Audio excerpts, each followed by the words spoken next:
Hello, what's up mga boss? Good morning. Ngayon ay papakita ko sa inyo yung epekto o yung nangyari sa mukha ng ating warrior. Ng ating pulit, no? At yun na nga, medyo nawala na yung pagkaputi masyado ng kanyang kaskaro. So, kapon naglagay tayo ng zero mite. Ngayon ay kasikan day ng treatment natin mga boss, no? Yung target natin is 3 days lang ay mawala na tong kanyang kaskaro. So ngayon, dahil kasikan day na ng ating paggagamot o sa treatment natin dito sa kanyang kaskaro, maglalagay tayo ulit ng zero mite. Yon. At yun na nga, medyo natanggal na rin yung mga puti sa kanyang mukha. Sa tingin ko, effective naman talaga.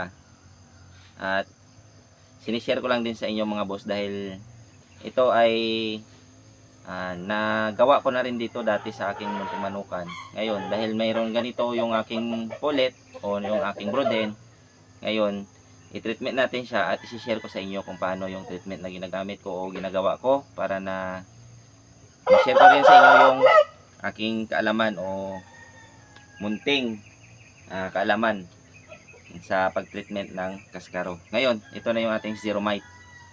Yun, maglalagay tayo ulit ng zero mite sa affected na part ng kanyang mukha, no?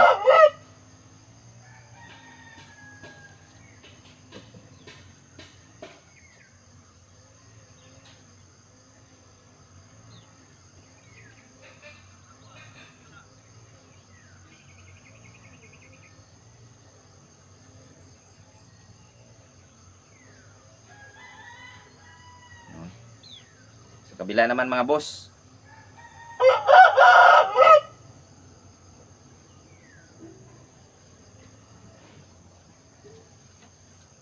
zero mite lang yung katapat niyan mga boss. Kaya ito lang yung ginagamot ko sa aking mga alaga pag mayroon silang kaskaro o up na tinatawag. So para hindi na kumalat, lagyan din natin dito. Uy, sobrata. So, masukin na yung sobra, hindi lang magkulang. Yun.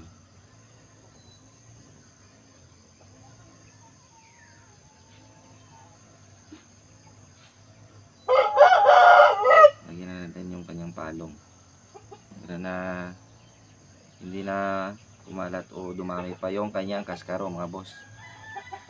Yun.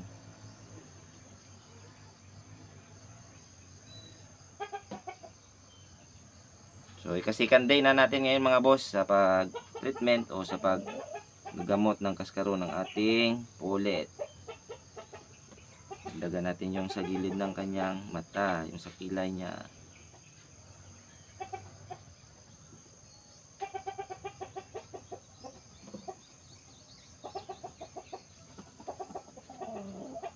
Yun.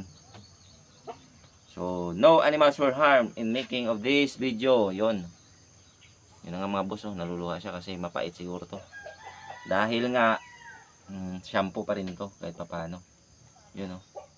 So, nalagyan na natin mga boss. At update ko na naman kayo sa mga susunod pa na araw kung ano yung progress o epekto ng ating paggagamot dito sa ating pulit. So, yun lang.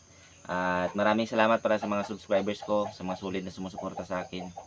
Yun. At lagi nating tatandaan na ang Nicky Dale ay sports lamang, huwag tayong mapakalulong sa sugal at lagi nating unahin ng ating pamilya. Maraming salamat and God bless sa ating lahat.